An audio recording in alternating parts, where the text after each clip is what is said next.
In today's video, I'm going to teach you how to create list components in Figma. By the end, you'll have a ready-to-use set of list elements that you can drop into any design with consistent spacing, typography, and states, all powered by Figma's components and variants.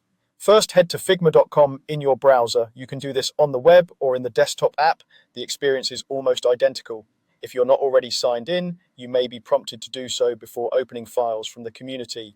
Next, click on Community. This is Figma's library of shared files and resources from designers around the world.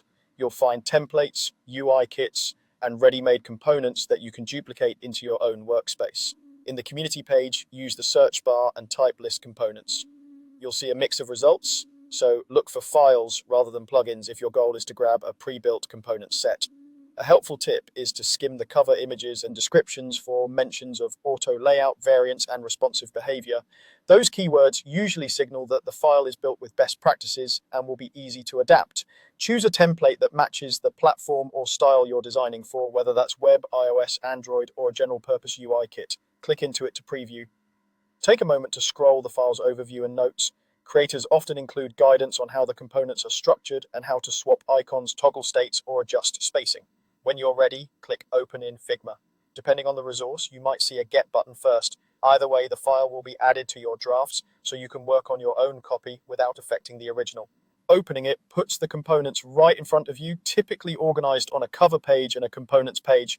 Now customize it. Start by aligning typography and color to your brand, swap text styles to your existing type system, and update color styles so the list items feel native to your product.